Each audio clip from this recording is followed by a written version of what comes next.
Hey, and welcome to Connect. Today, we're going to talk about the Metaverse. I want to share what we imagine is possible, the experiences you'll have, the creative economy we'll all build, and the technology that needs to be invented, as well as how we're going to all do this together. The basic story of technology in our lifetimes is how it's given us the power to express ourselves and experience the world with ever greater richness. Back when I started Facebook, that mostly meant text that we typed on computers. Then we all got phones with cameras, and the internet became much more visual. And recently, as connections got faster, video has become the main way that we experience content. We've gone from desktop to web to phones, from text to photos to video, but this isn't the end of the line. The next platform and medium will be even more immersive, an embodied internet where you're in the experience, not just looking at it. And we call this the Metaverse. And you're going to be able to do almost anything you can imagine. Get together with friends and family, work, learn, play, shop, create, as well as entirely new categories that don't really fit how we think about computers or phones today. Now, since we're doing this remotely today, I figured let's make this special. So we've put together something that I think is really going to give you a feeling for what this future could be like. We believe the Metaverse will be the successor to the mobile internet. We'll be able to feel present, like we're right there with people, no matter how far apart we actually are. We'll be able to express ourselves in new, joyful, completely immersive ways, and that's going to unlock a lot of amazing new experiences. When I send my parents a video of my kids, they're going to feel like they're right in the moment with us, not peering through a little window. When you play a game with your friends, you'll feel like you're right there together in a different world, not just on your computer by yourself. And when you're in a meeting in the Metaverse, it'll feel like you're right in the room together, making eye contact, having a shared sense of space, and not just looking at a grid of faces on a screen. That's what we mean by an embodied internet. Instead of looking at a screen, you're going to be in these experiences. Everything we do online today, connecting socially, entertainment, games, work, is going to be more natural and vivid. This isn't about spending more time on screens. It's about making the time that we already spend better. Screens just can't convey the full range of human expression and connection. They can't deliver that deep feeling of presence. But the next version of the internet can. That's what we should be working towards. Technology that's built around people and how we actually experience the world and interact with each other. That's what the Metaverse is all about. Now, the best way to understand the Metaverse is to experience it yourself, but it's a little tough because it doesn't fully exist yet. Some of the basic building blocks are here though, and others are starting to emerge as we speak. We're starting to get a sense of how it could all come together and what it could feel like. So today we're going to do something a little bit different. Rather than just focusing on this year's products like a normal keynote, we're going to talk about the future.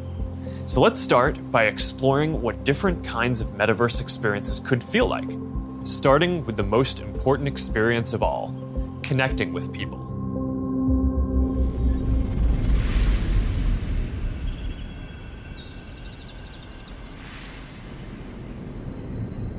Imagine you put on your glasses or headset and you're instantly in your home space.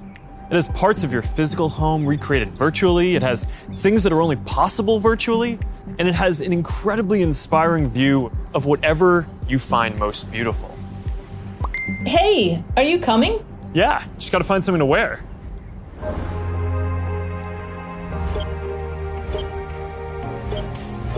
All right, perfect. Boy. Oh, hey, Mark. Hey, what's going on? Hi. Mark. What's up, Mark? Whoa, we're floating in space? Uh-huh. Who made this place? It's awesome. Right? It's from a creator I met in LA. This place is amazing. Boz, is that you? Of course it's me. You know I had to be the robot, man. I thought I was supposed to be the robot. Whoa. I knew you were bluffing. Hey, wait. Where is Naomi? Let's call her. Naomi. Hey, should we deal you in? Hey, sorry I'm running late, but you gotta see what we're checking out. There's an artist going around Soho hiding AR pieces for people to find. 3D street art? That's cool. Send that link over so we can all look at it. This is stunning. Okay, that is something. It's awesome. I love the movement. Wait, it's disappearing. This is amazing. Hold on. I'll tip the artist and they'll extend it. Wow. Brilliant. If you guys like it here, I have another room that you're gonna love. Check out this forest room. Huh, let's see it. Koi fish that fly? That's new. This is wild. Hey, one sec, Boz, it's Priscilla. Hey, you have to see this. Beast is going crazy. Oh, I love that guy. We've got to show that to the kids. Can you also send that to my dad? I'll message him. All right, see you at home. This place is great, Boz, but there's something I got to get back to. All right, so that's a glimpse of a few ways that we're going to be able to get together and socialize in the metaverse. It's a ways off, but you can start to see some of the fundamental building blocks take shape. First, the feeling of presence. This is the defining quality of the metaverse. You're going to really feel like you're there with other people. You'll see their facial expressions, you'll see their body language, maybe figure out if they're actually holding a winning hand. All the subtle ways that we communicate that today's technology can't quite deliver. Next, there are avatars, and that's how we're going to represent ourselves in the metaverse. Avatars will be as common as profile pictures today, but instead of a static image, they're going to be living 3D representations of you. Your expressions, your gestures, that are going to make interactions much richer than anything that's possible online today.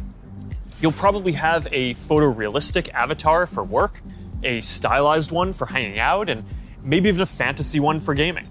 You're going to have a wardrobe of virtual clothes for different occasions, designed by different creators and from different apps and experiences. Importantly, you should be able to bring your avatar and digital items across different apps and experiences in the metaverse. Beyond avatars, there is your home space. You're going to be able to design it to look the way you want, maybe put up your own pictures and videos and store your digital goods. You're going to be able to invite people over, play games, and hang out. You'll also even have a home office where you can work.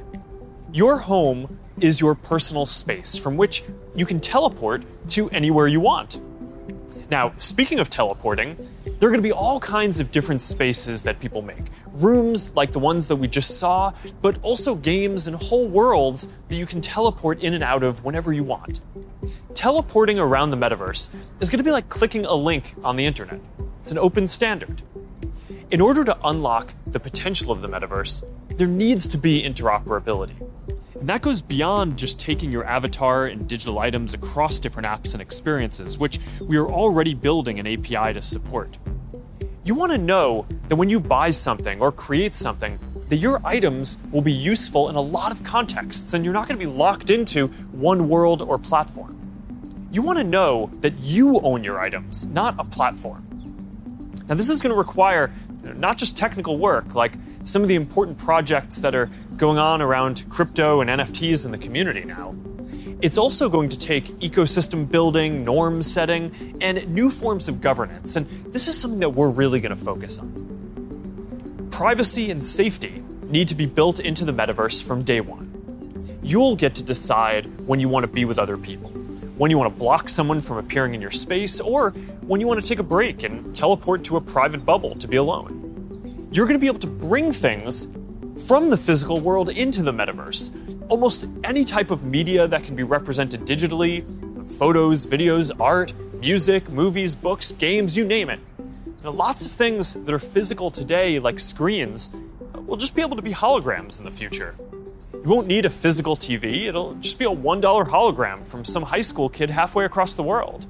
And you'll be able to take your items and project them into the physical world as holograms in augmented reality too. You're going to be able to move across these different experiences on all kinds of different devices, sometimes using virtual reality so you're fully immersed, sometimes using augmented reality glasses so you can be present in the physical world as well, and sometimes on a computer or phone so you can quickly jump into the metaverse from existing platforms. There are going to be new ways of interacting with devices that are much more natural. Instead of typing or tapping, you're going to be able to gesture with your hands, say a few words, or even just make things happen by thinking about them. Your devices won't be the focal point of your attention anymore. Instead of getting in the way, they're going to give you a sense of presence in the new experiences that you're having and the people who you're with. Now, these are some of the basic concepts for the metaverse. And while this may sound like science fiction, we're starting to see a lot of these technologies coming together. In the next 5 or 10 years, a lot of this is going to be mainstream.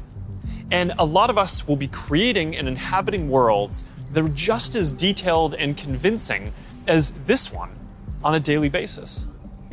So even though it's still a long way off, we're starting to work on some of these foundational concepts today. Horizon is the social platform that we're building for people to create and interact in the metaverse. One part of this is Horizon Home, which is our early vision for a home space in the metaverse. Horizon Home is the first thing that you'll see when you put on your Quest headset. Today, there are already a bunch of options to choose from, and in the future, anyone will be able to create one. We've just called it Home until now because it's been missing something very important: people. Soon, we're going to be introducing a social version of Home, where you can invite your friends to join you as avatars. You'll be able to hang out, watch videos together, and jump into apps together. Then, there is Horizon Worlds, which is where you can build worlds and jump into them with people. Horizon is designed to make it possible for everyone to create, and we're already seeing people build some really interesting experiences, from creating new games together to throwing surprise parties in VR that family and friends around the world can join. We started rolling out Horizon Worlds in beta last year, and we're adding more people and more worlds every day. And we also just launched Horizon Workrooms earlier this year for collaboration.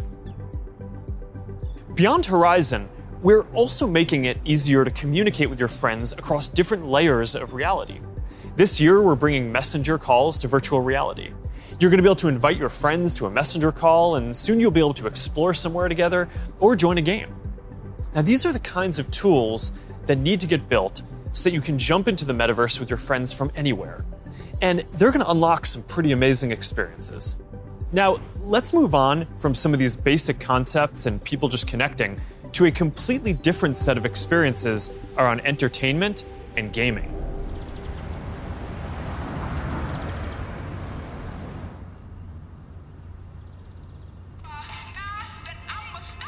Imagine your best friend is at a concert somewhere across the world.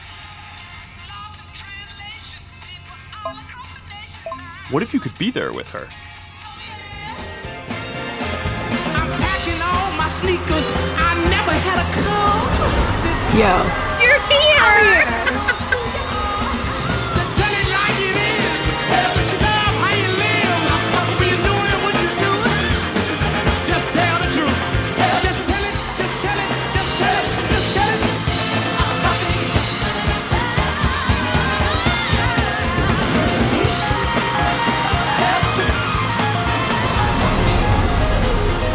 After party passes? Yes!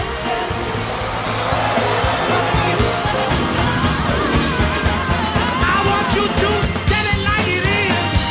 Love how you live. When you're doing what you do, just tell the truth.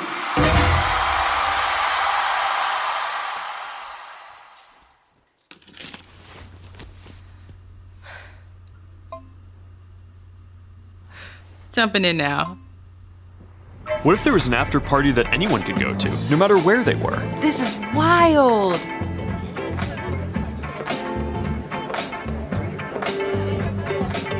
Hey, check this out. Charity auction happening. Oh, there's swag. And when you go to the after party, you could connect with other fans, hear new versions of your favorite songs, and check out the merch that just dropped. Ooh, I like that one. Well, now you gotta get it. You can start to see how the metaverse is going to enable richer experiences by letting us add new layers to the world that we can interact with. Creators and artists are going to be able to connect with their audiences in new ways and really bring them into these shared experiences. Now, there's a lot that needs to get built to create experiences like this, but we're working on some of these pieces right now with Spark AR. First, we're building tools that creators can use to place digital objects into the physical world and let people interact with them. And rather than just simple visual effects, new creator capabilities will support 3D objects that can respond and react realistically, including a realistic sense of depth and occlusion. In the next year, we're also adding the ability for creators to connect different physical locations into cohesive augmented reality storytelling experiences, like guided tours or scavenger hunts. We're also building a Horizon marketplace, where creators can sell and share 3D digital items. And our hope is that this will enable a lot more commerce and help grow the overall metaverse economy. Because at the end of the day, it is really the creators and developers who are going to build the metaverse and make this real.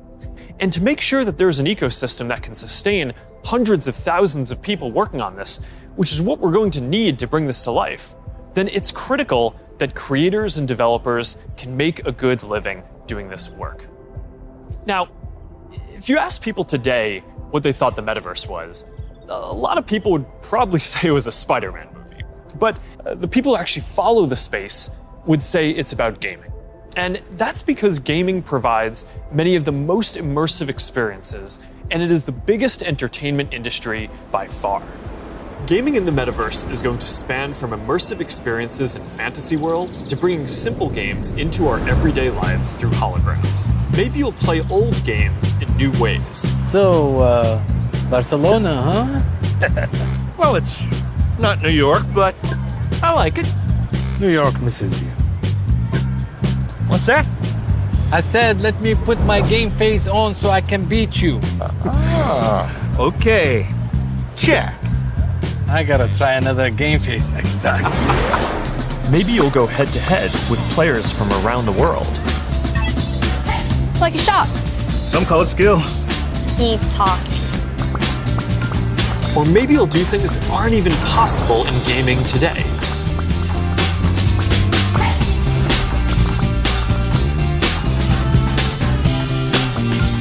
Hey Mark, down for a VR foiling sesh? Now this is more my style. Classic look. All right, nice. Oh, nice choice, Mark. Ready to shred. All right, here we go. Whoa. Whoa, hang in there, Mark. That's not good. Hit this section, boom. All right, backflip. Yoo-hoo. I've got an idea. Hey, where are you going? Gotta pump it to jump it. What? I didn't even know that was an option. You're not gonna catch me now. Take that, unicorn. Oh, Tube City! Kai, you're out of control. Don't worry, I'll let you win next time. All good. Oh, that was a close one. You want to go again? Maybe later. I'm gonna need a lot more sunscreen though. Oh man. Well, gaming is how a lot of people are going to step into the metaverse for the first time. It already has some of the most fully built out digital goods and the most active creator and developer communities, and major platforms like Epic are working to build out the metaverse, starting with gaming. For our part, we're heavily investing in building a healthy VR and AR ecosystem, so the game studios can keep building and gaming creators can keep creating. Now, Deb from our studios team is joining me. Deb, do you want to take us through some of the exciting games in the pipeline for Quest? Absolutely. Over the years, we've had the opportunity to work with incredible developers, like Vertigo Games, the studio behind fan favorite Arizona Sunshine. I love Arizona Sunshine. That game basically got me and my friends through the first few months of the pandemic. That's awesome. If you enjoyed that, Mark, I think you'll be excited that we're partnering with Vertigo on 5 more great games, from Deep Silver and others. We'll share more about this lineup very soon. Nice. What else is coming? Well, the metaverse is constantly evolving. So one of the most important aspects will be live service games that launch updates and new downloadable content regularly, like Echo VR, Beat Saber, Onward, Pistol Whip, and more. We're focused on this a lot right now, making sure games can build out active communities. Beat Saber has a passionate community. Oh, I love Beat Saber. So do I. And Beat Saber just passed $100 million in lifetime revenue on Quest alone. It's a great example of a game that keeps releasing fresh content. They've actually been working on evolving the way that you interact with the tracks and feel the music. Also, the team has been working on something really cool. Check this out.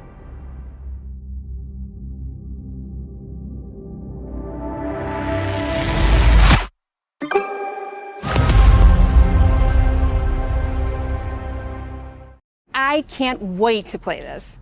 And they keep partnering with incredible artists to release new music packs all the time. Did you play the Billie Eilish music pack last month? A little more than I should have. I probably should have been working more on this Metaverse presentation. Well, they have a great lineup of artists for 2022. And there's one more epic surprise before the end of the year. So stay tuned.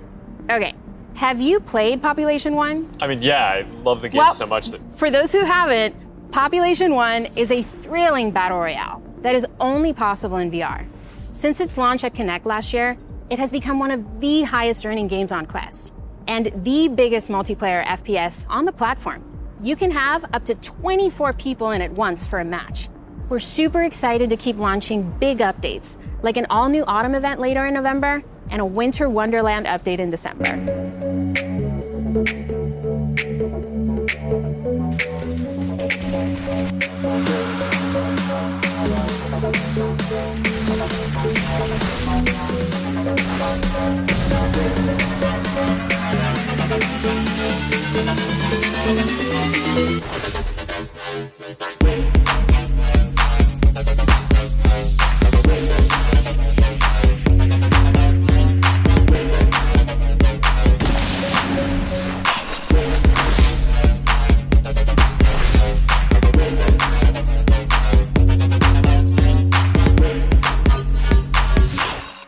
Okay, here's something I know our community has been waiting for. Lay it on us. All right, this is a title from the Warp Frog team.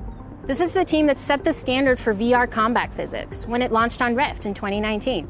That's right, Blade and Sorcery Nomad, the built for VR medieval fantasy sandbox that pairs magic with melee, is launching on Quest later this year.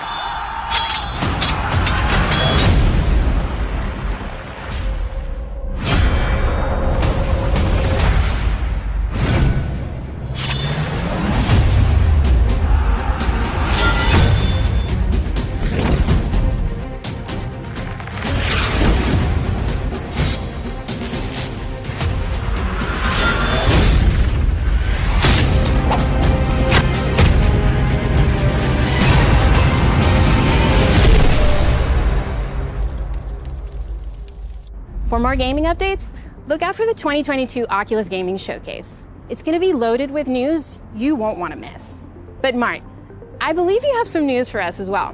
Yeah, you know, I have to say, it's really impressive to see this lineup come together over the last few years, but there's one project that I'm really looking forward to. Yeah, this is one of the all-time greats, and we've been working for years to bring it to Quest. I'm excited to announce that the Rockstar Games classic Grand Theft Auto San Andreas is in development for Quest 2. This new version of what I think is one of the greatest games ever made will offer players an entirely new way to experience this iconic open world in virtual reality. That's it, Mark. I'm moving to the Metaverse. All right, thanks, Deb. This is going to be amazing. Now, a lot of the most interesting games out there take advantage of how you can move around physically. Being able to look anywhere, move freely, it's just a fundamentally different experience from staring at a screen. This quality of being physically embodied and able to interact with the world and move around inside it, that opens up some completely new experiences that didn't really make sense before on 2D phones or computers. And one example that we are seeing take off is fitness. And speaking of that, I think it's time for my workout. A lot of you are already using Quest to stay fit. It lets you work out in some completely new ways. It's kind of like a Peloton, but instead of a bike, you just have your VR headset, and with it you can do anything from boxing lessons to sword fighting to even dancing.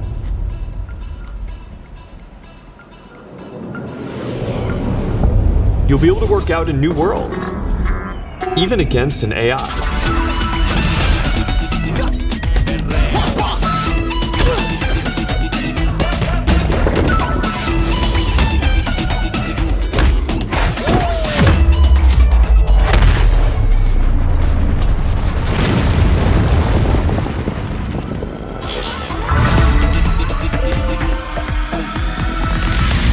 Maybe you'll get some friends together for some 3-on-3.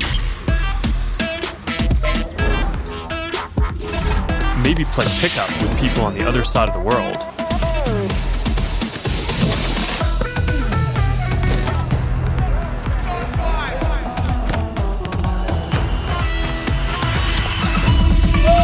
Or imagine your Facebook cycling group does an AR charity ride.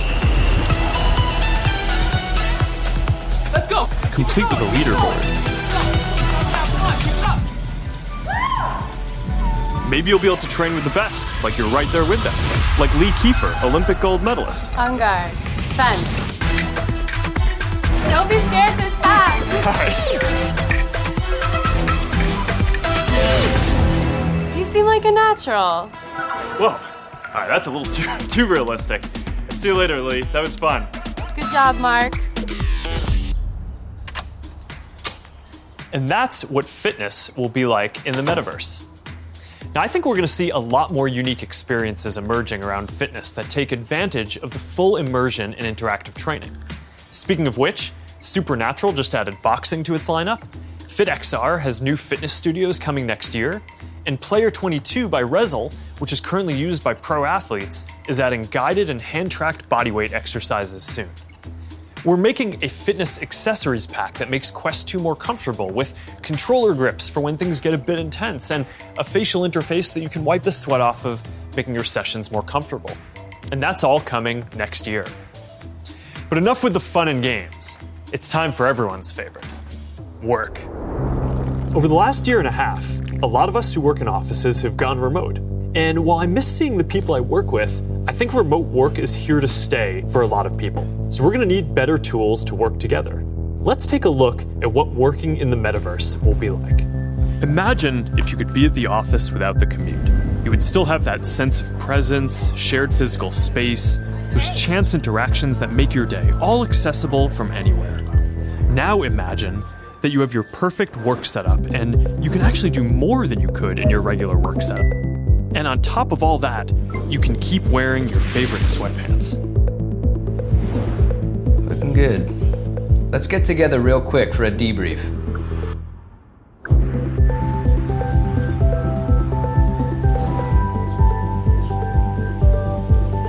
I'm free now. Let's jump in.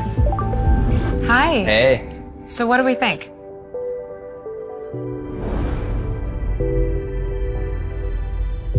I think it's ready. Great. I'll prep it for the presentation. All right. Good luck. Imagine a space where you can tune out distractions and focus on the task at hand. And when you're ready to share what you've been working on, you can present it as if you're right there with the team. Wait, where's Mark? I think he's in the middle of something. You can already see some of these elements in Horizon Workrooms, which we launched a couple of months ago. Later this year, we plan to introduce room customization, so you can put your own logos and posters in your workrooms. We're also introducing a new office space in Horizon Home, for when you want your perfect workspace to do some focused work or just cross a few things off your to-do list. We're also announcing 2D progressive web apps for the Quest Store, and as a new developer frameworks, they're easier to build. So you can drop in and check on a work project while you're in VR using services like Dropbox and Slack, or stay connected with Facebook and Instagram. This starts bringing more of your 2D internet services into the metaverse. And as we've focused more on work, and frankly, as we've heard your feedback more broadly, we're working on making it so you can log into Quest with an account other than your personal Facebook account. We're starting to test support for work accounts soon, and we're working on making a broader shift here within the next year. I know this is a big deal for a lot of people.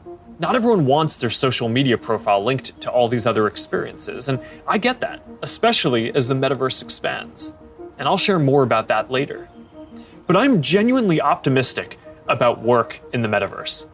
We know from the last couple of years that a lot of people can effectively work from anywhere. But hybrid is going to be a lot more complex, when some people are together and others are still remote. So giving everyone the tools to be present, no matter where they are, whether as a hologram sitting next to you in a physical meeting or in a discussion taking place in the metaverse, that's going to be a game changer. I think this could be very positive for our society and economy. Giving people access to jobs in more places, no matter where they live, will be a big deal for spreading opportunity to more people. Dropping our daily commutes will mean less time stuck in traffic and more time doing things that matter. and it'll be good for the environment. Actually, if you travel for work and working in the metaverse means that you just take one less flight each year, that's probably better than almost anything else that you can do for the environment. I think working in the metaverse is going to feel like a huge step forward. And these dynamics, like the ability to teleport places with people and interact around shared projects in virtual space, they're going to be valuable in a lot of other categories of experiences too. So now Marnie, our Chief Business Officer, is going to take us through some of them. Thanks, Mark. We'll see you in a minute. What if you could learn about anything in the world just by bringing it closer to you? So, we're gonna have an astrophysicist in the family. Actually, I have to write this paper. Will you help me? Let's take a closer look.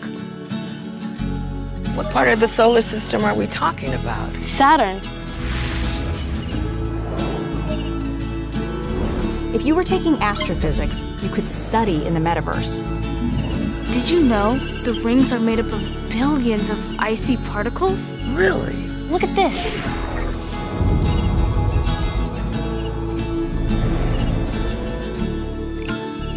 You ready to do that paper now, right? Yeah.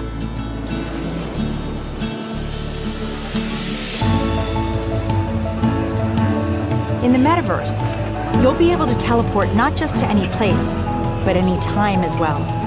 Ancient Rome. Imagine standing on the streets, hearing the sounds, visiting the markets, to get a sense of the rhythm of life over 2,000 years ago. Imagine learning how the Forum was built by actually seeing the Forum get built right in front of you.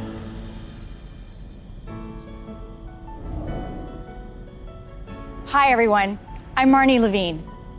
In the metaverse, learning won't feel anything like the way we've learned before. With a headset or glasses, you'll be able to pull up schematics for your studying, or maybe even the service manual for a vehicle you're learning to repair. Let's say you're a med student or a doctor. With apps like OSO VR, you can learn new techniques in surgery firsthand, practicing until you get it right. Or, if you're studying Earth science, you could swim through the Great Barrier Reef, get up close to Earth's mightiest insects with your instructor, David Attenborough, whose VR documentary is playing now in Oculus TV. This is a world of intrigue, a world of wonder, a secret world hidden to the human eye. Explore the extraordinary world of Micro Monsters 3D with me, David Attenborough. This is just one of the ways we're going to learn in the future. But in order to get there, we're going to need to help build the skill sets of the people who build these experiences. So we're setting aside $150 million to train the next generation of creators to build immersive learning content and increase access to devices. And to help more creators make a living building AR effects using Spark AR, we're going to establish a professional curriculum and certification process, make it easier to monetize, and put our Spark AR curriculum on Coursera and edX. Thanks, Marnie. So that's a glimpse of the kinds of experiences that you might have in the metaverse. From connecting with friends, to gaming and entertainment, to work and education, and creation and commerce. Now, let's talk about how creators and developers are going to build all of this, and about the economy that we all need to create. The last few years have been humbling for me and our company in a lot of ways. One of the main lessons that I've learned is that building products isn't enough. We also need to help build ecosystems so that millions of people can have a stake in the future, can be rewarded for their work, and benefit as the tide rises, not just as consumers, but as creators and developers. But this period has also been humbling because as big of a company as we are, we've also learned what it is like to build for other platforms.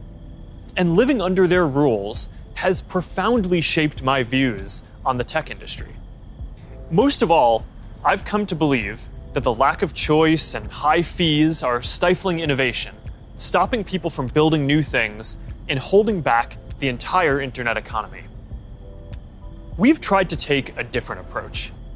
We want to serve as many people as possible, which means working to make our services cost less, not more. Our mobile apps are free. Our ads business model is an auction which guarantees every business the most competitive price possible. We offer our creator and commerce tools either at cost or with modest fees to enable as much creation and commerce as possible. And it's worked. Billions of people love our products. We have hundreds of millions of businesses on our platform, and we have a rapidly growing ecosystem and a thriving business. That's the approach that we want to take to help build the metaverse too. We plan to continue to either subsidize our devices or sell them at cost to make them available to more people. We'll continue supporting sideloading and linking to PCs so consumers and developers have choice rather than forcing them to use the Quest store to find apps or reach customers.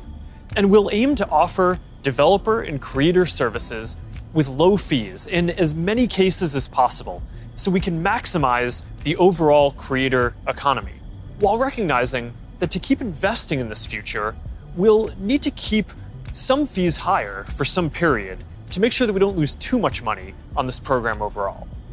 After all, while a growing number of developers are already profitable, we expect to invest many billions of dollars for years to come before the metaverse reaches scale. Our hope, though, is that if we all work at it, then within the next decade, the metaverse will reach 1 billion people, host hundreds of billions of dollars of digital commerce, and support jobs for millions of creators and developers. We'll try to lay out how some of this commerce model will work, but I also want to be upfront about the fact that there's a ton that we just don't know yet. What I can tell you, though, is that we are fully committed to this. It is the next chapter of our work, and we believe for the internet overall. And our strategy and track record show that we will do everything we believe is sustainable to grow the community, the creator economy, and the developer ecosystem. And to tell us more about all of that, here's Vishal, our head of Metaverse products. Thanks, Mark.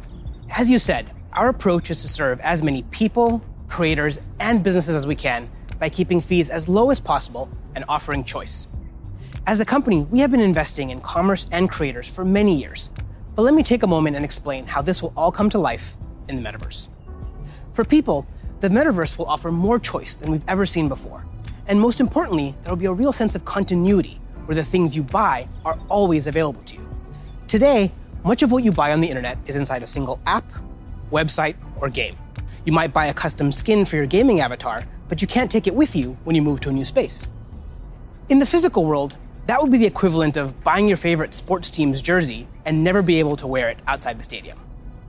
In the future, you will be able to buy digital clothes for your avatar and then wear them into the metaverse more broadly. For creators, our goal is to provide a way for as many creators as possible to build a business in the metaverse. One thing we've learned from today's digital platforms is that we can't artificially limit innovation. We need to enable as many different types of creators as possible to unlock the best ideas. There will be many different kinds of creators in the metaverse. Creators who make digital objects, creators who offer services and experiences, and those who build entire worlds like game creators do today. We also want creators to have the biggest possible audiences.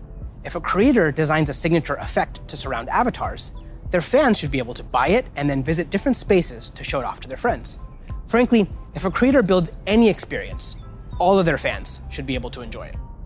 Businesses will be creators too, building out digital spaces or even digital worlds.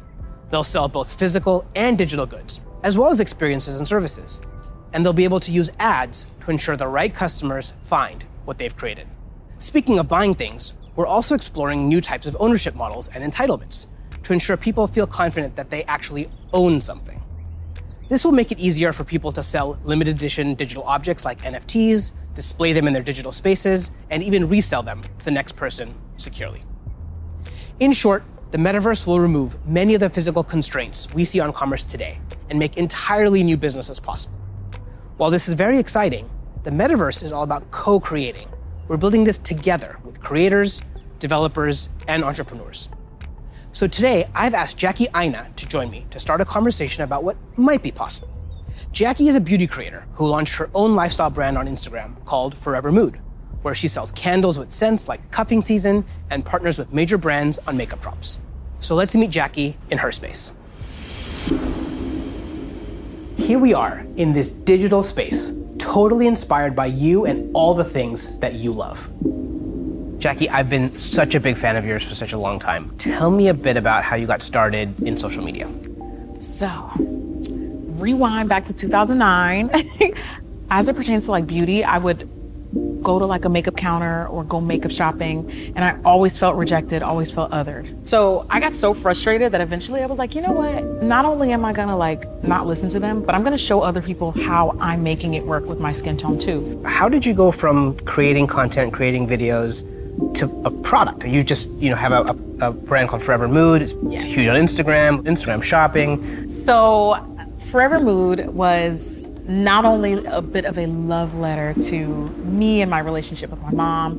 That's how we bond, was through fragrance ever since childhood. But it's been doing amazing, and we've actually been getting a lot of support. Jackie, this space is pretty magical, and I know it kind of reflects the stuff you love. Like, tell me a bit about what you love and why this represents you. Okay, so first thing, color is everything. I love pastels. You can see it in the brand. You can see it like a lot of times in what I wear. With the Metaverse, when we're curating collections or even just brainstorming, this would be a great way to like gather us all together and literally kind of create atmospheres and environments and moods to just kind of enhance creativity. And then if I can invite people, it would be like inviting them in my home. You know what I mean? It'd be like bringing them into a piece of me. So I would want them to feel some of the things that I feel when I step into my house or when I light my candles. Interacting with people in comments and having a conversation is a way to kind of get your fan excited about interacting with you, but also you feel like you get a connection I get excited to your community. too, yeah. And so this idea of reaching kind of into the comment section and pulling a fan in and having a conversation is pretty powerful. And it humanizes that person on the other end, of that comment. I think there's a really interesting opportunity to think about how we build community and how we engage with our fans in a really deep way, as opposed to just through a comment box. Imagine for your biggest fans, you could have an exclusive launch party where anyone could visit, no matter where they were in the world.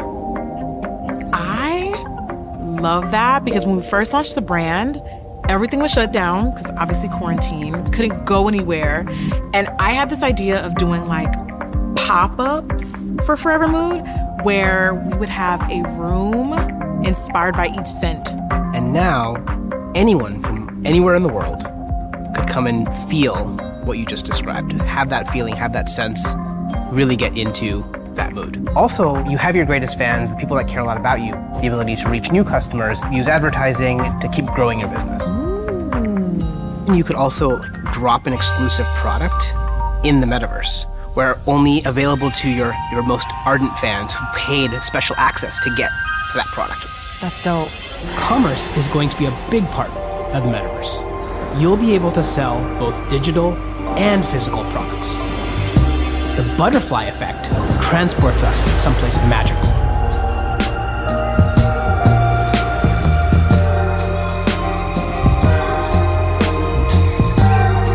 So beautiful. So Jackie, as we walk through this amazing world, what does the Metaverse mean to you? I just feel like this is like endless possibilities with my imagination. I can't even begin to imagine how meaningful the Metaverse will be thanks to creators like you.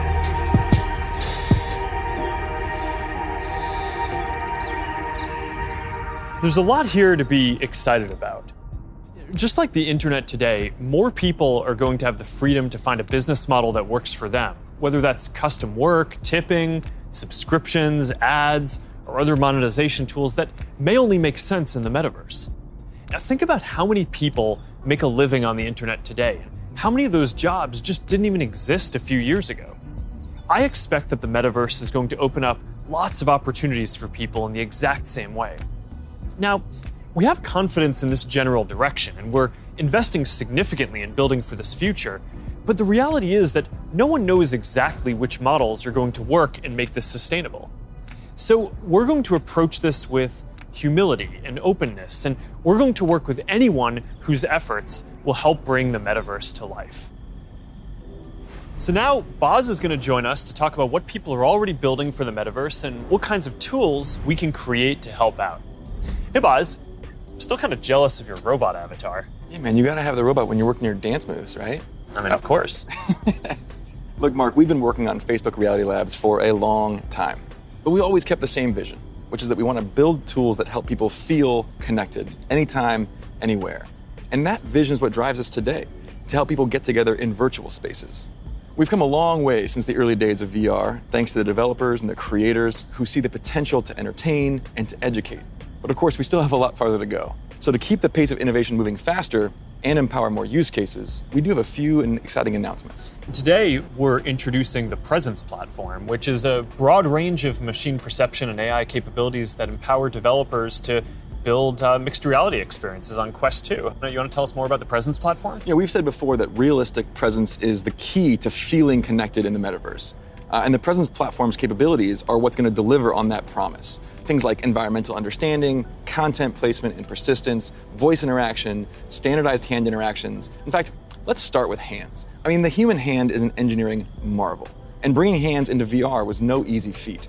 It required a lot of collaboration against product, design, research, but we continue to improve that product, finding new ways to navigate with gestures and interact with VR. So today, we're introducing the Interaction SDK, a library of modular components that will make it easy to add hand interactions to your apps. That's pretty exciting. Yeah, we really think that this is going to help people accelerate the build time for new and existing titles that allow people to use their hands more naturally in more virtual experiences. Now, in addition to hands, there's another exciting interaction space for VR. That's your voice. The Voice SDK lets developers integrate voice input into their games and apps so they can create new gameplay and navigation. So soon, you'll be able to jump into a FitXR workout and shake up your routine just by saying, "Surprise me." Oh, yeah, I've tried this one before. This one's really tough. Yeah, me too. It is. Since we launched the Pass-Through API, we've already seen breakthrough experiments from developers that blend the virtual and the real world. Soon, with our next SDK release, developers will be able to ship their mixed reality apps on the Oculus Store and an App Lab. Now, of course, access to pass-through by itself is not enough. To achieve that rich mixed reality experience, apps also need to be aware of things in the room and, blend the virtual objects with the physical environment around them so they can coexist in the same space. So developers want to be able to place, persistent world-locked content like animated holograms or your Instagram feed in your real space. And tools like spatial anchors and scene understanding capabilities will help make these mixed reality experiences feel seamless. Now, I'd gladly nerd out with you on the technical details of this with you. I know. But I think it's better to show you. Load the world beyond. This is Api. Api, come on, Api. Who is a good persistent state virtual object layered on an interactive pass-through environment? Oh, you are. Yes, you are. Api, sit. Pets in the metaverse, man. Just as stubborn as they are in the physical world. You know, Boz, I always really wanted a forest in my living room. Did you? Not really. I'm looking forward to how developers are going to be able to build a new generation of mixed reality experiences on Quest 2. And it also gives us a glimpse of the kind of worlds that people are going to be able to build. Now let's talk about augmented reality. With Spark, we've really focused on those use cases that allow people to both stay engaged with the world around them, but also stay connected to the people that they're not around. And creators are really leading the way here. And we're doing everything we can to support them with our know-how, with our resources, and of course, with tools. And for more on that, I'd like to say hi to Sue, the product director at Facebook Reality Labs and the head of Spark AR. Thanks, guys. Spark AR is focused on building AR experiences that empower people to be more connected and at the same time, more present with the world around them. And creators are helping us build these experiences of today while exploring the possibilities of tomorrow. Fundamentally, we're democratizing AR creation and enabling a global community with the tools and knowledge necessary to develop the AR content and experiences that people love to use. Programs like AR Curriculum enrolled over 22,000 creators in less than a year, and we're adding additional programming to support more advanced creators. And the depth and breadth of content would not be possible without these creators. In 1 week alone, you'll see effects that bring moments like landing on Mars or the launch of a new album to life, all by tapping into everyone's imaginations. We're also powering experiences across Facebook, so imagine playing that AR battleship game from your phone with a friend in the metaverse or on an augmented call. How cool, right? Right now, we have over 600,000 creators in our community with diverse needs and motivations for using AR to engage with their fans and audiences. We know people, more than 700 million monthly across the Facebook family of apps, are already using AR a ton. We see over 80 billion effects applied per month, and we want to make it even easier for anyone to find their spark. So we created a tool, codenamed Polar, that makes AR creation possible for novice creators who have no prior experience in art, 2D or 3D design, or programming. Think paint by numbers.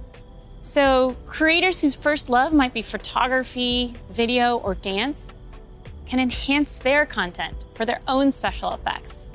And that's an important piece of this vision and this community. It's open to anyone and everyone who's curious. And the Metaverse is well positioned to be a strong digital economy for creators from all walks of life. This is primitive to a functioning Metaverse. And we want to make sure creators are ready to share their creativity and capitalize on this emerging opportunity from day one. Thanks, Sue. So that's some of the software platform that needs to get built to deliver the Metaverse.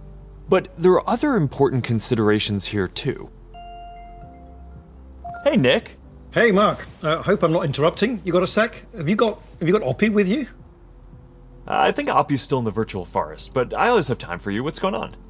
Look, I just love the presentation so far. It's such visionary stuff.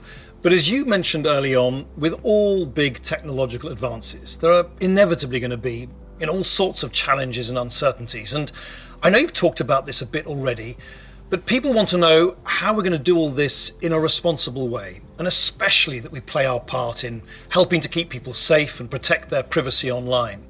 Yeah, that's right. This is incredibly important. The way I look at it is that in the past, the speed that new technologies emerged sometimes left policymakers and regulators playing catch up. So on the one hand, companies get accused of charging ahead too quickly, and on the other, tech people feel that progress can't afford to wait for the slower pace of regulation. And I really think that it doesn't have to be the case this time round, because we have years until the metaverse we envision is fully realized. So this is the start of the journey, not the end. Like I said earlier, interoperability, open standards, privacy, and safety need to be built into the metaverse from day one. And with all the novel technologies that are being developed, everyone who's building for the metaverse should be focused on building responsibly from the beginning. This is one of the lessons that I've internalized from the last 5 years. It's that you really want to emphasize these principles from the start. So at Connect last year, Boz outlined our responsible innovation principles, and the first one was never surprise people. Right, and that means being transparent about how things work, what data is collected, and how that data is used over time. It also means giving people easy-to-use safety controls, as well as age guidance and parental controls for when youngsters are using these products. And we're spending a lot of time talking with experts and getting perspectives from outside the company on what we're building, even before we build it. And this is about designing for safety and privacy and inclusion before the products even exist. And one example is what we're doing with Project Aria, our research device that helps inform the AR glasses that we're building. We're also funding external research on this. You know, last year we announced grants for research on the impact of AR, VR, and smart devices on people who aren't currently using them, especially communities whose perspectives have often been overlooked, as well as best practices for creating inclusive environments in virtual spaces. And this year, we're opening up support for even more research because we need those independent perspectives to make sure that we're living up to another one of our principles, consider everyone. And that point is so important because this is a collaborative exercise. And in particular, we need to make sure the human rights and civil rights communities are involved. So these technologies are built in a way that's inclusive and empowering. One of the advantages of starting right now is that we can collaborate with people at the very early stages of development, like what we're doing through the new fund that you announced a few weeks ago. Yeah, the XR Programs and Research Fund. It's a 2-year, $50 million investment in programs and external research with organizations all over the world, like Howard University, Women in Immersive Tech, Africa No Filter, and universities in Seoul, Hong Kong, and Singapore.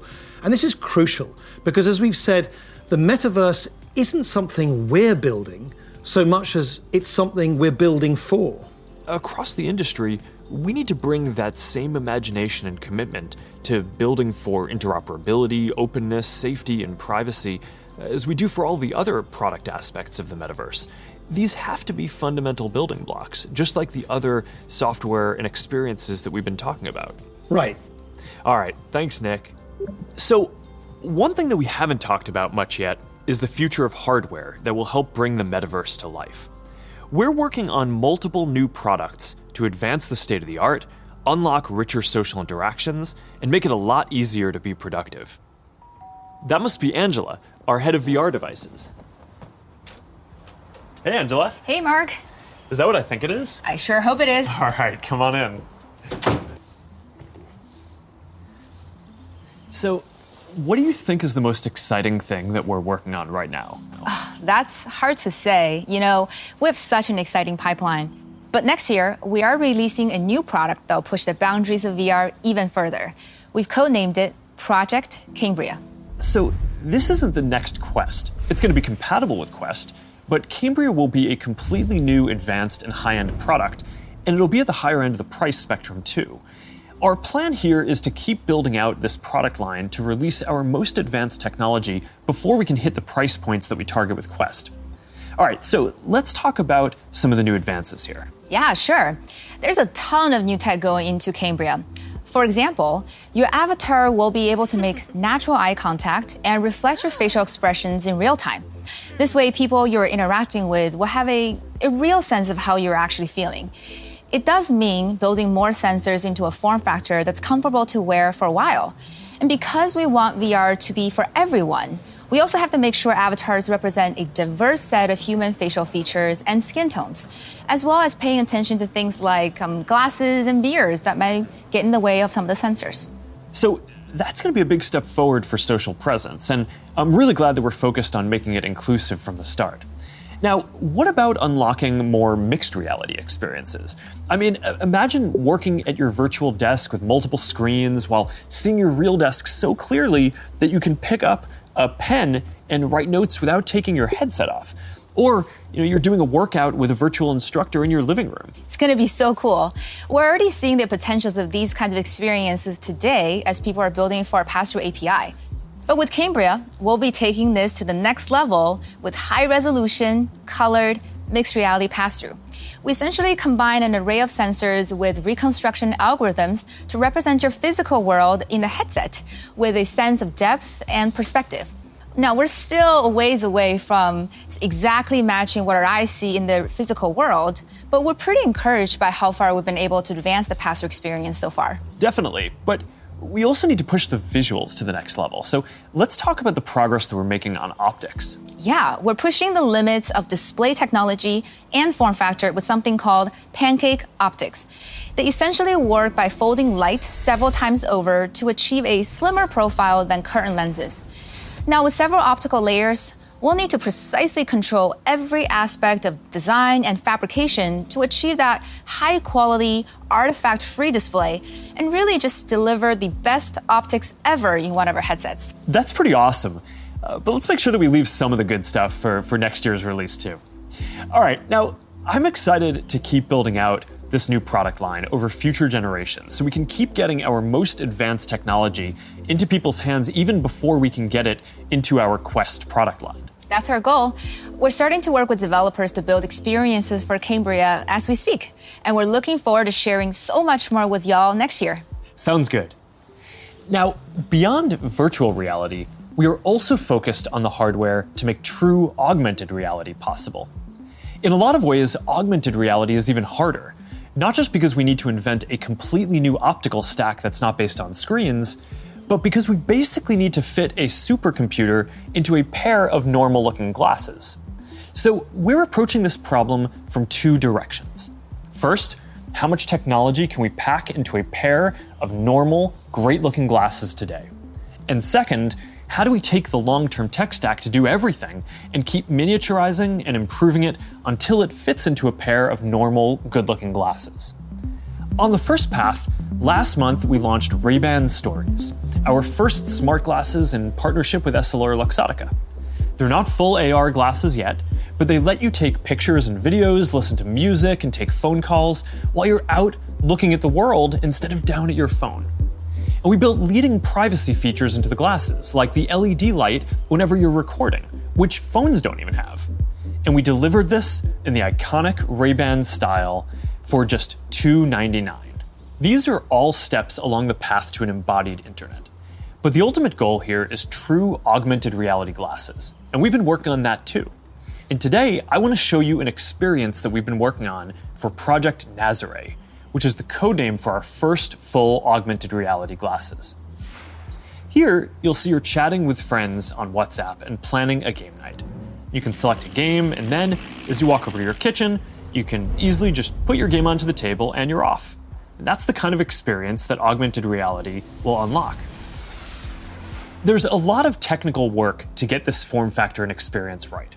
We have to fit hologram displays, projectors, batteries, radios, custom silicon chips, cameras, speakers, sensors to map the world around you, and more into glasses that are about 5 millimeters thick.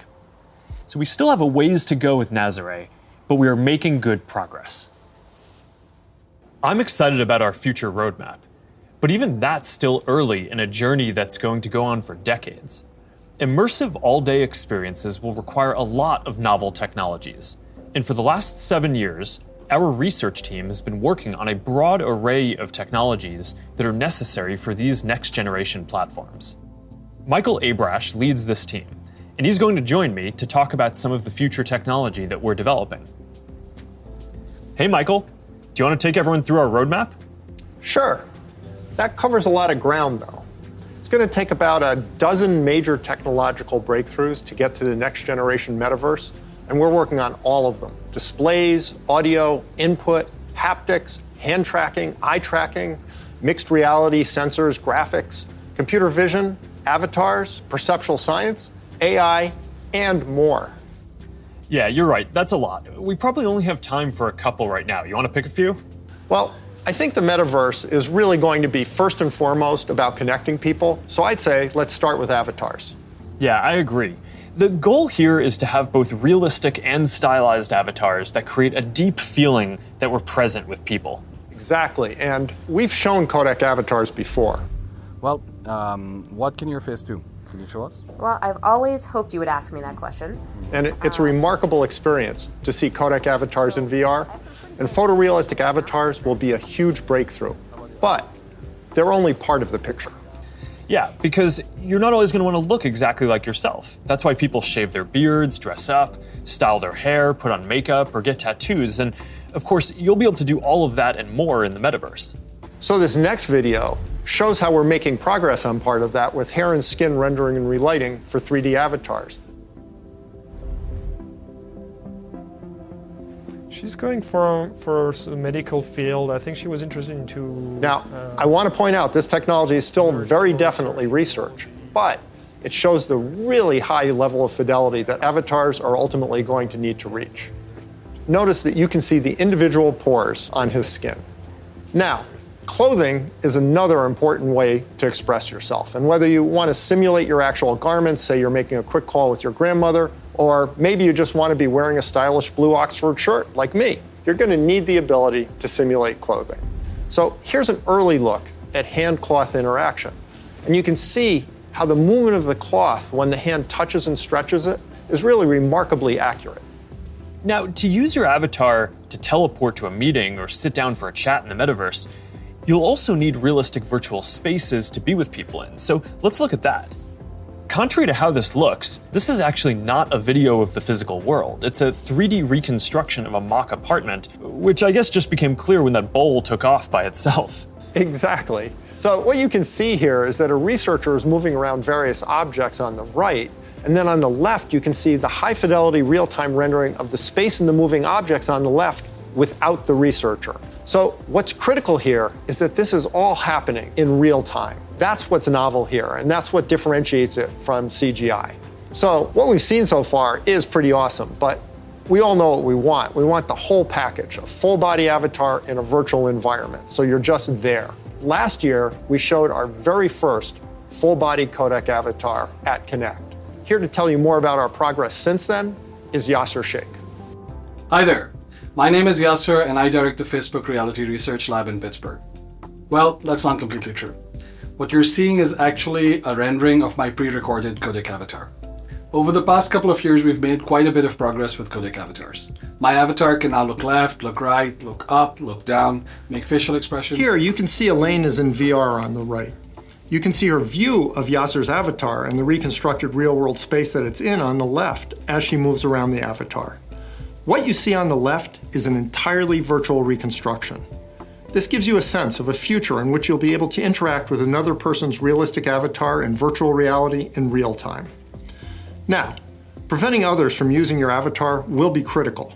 That's why, even though this is early stage research, we're already thinking about how we could secure your avatar, whether by tying it to an authenticated account or by verifying identity in some other way.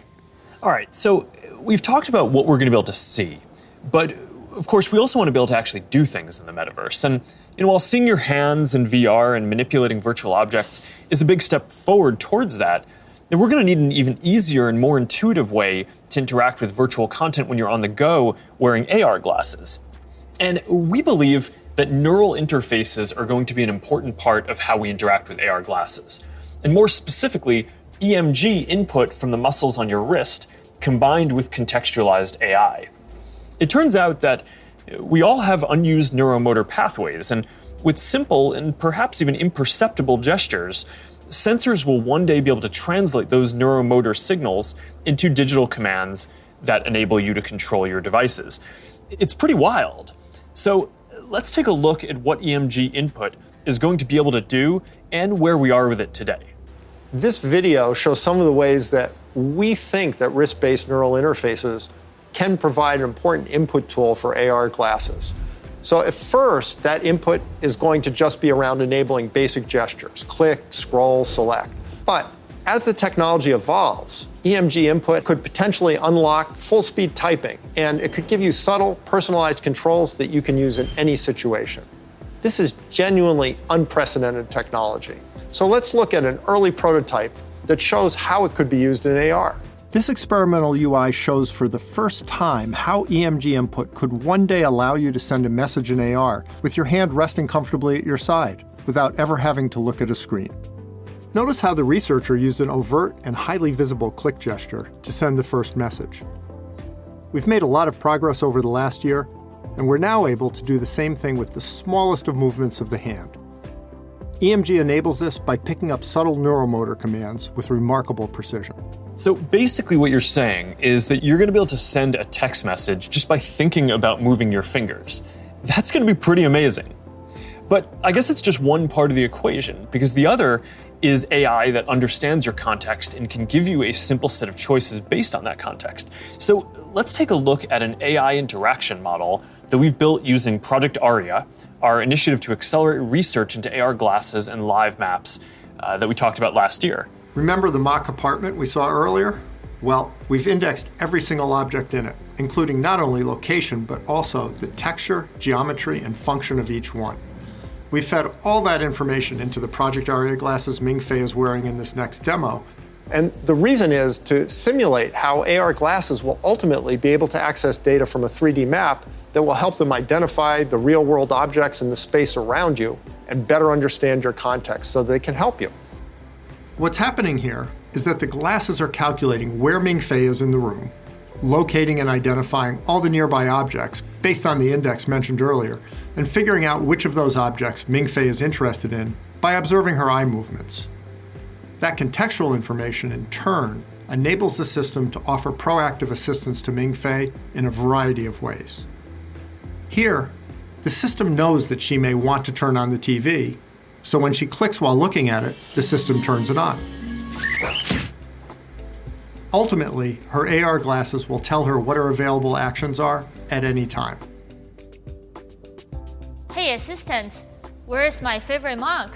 We're also working on a voice interface that will let you locate any object. Here, the system is displaying the current location of the mug. In the future, it might tell her where it is using speech or text, or it might highlight the location in her glasses.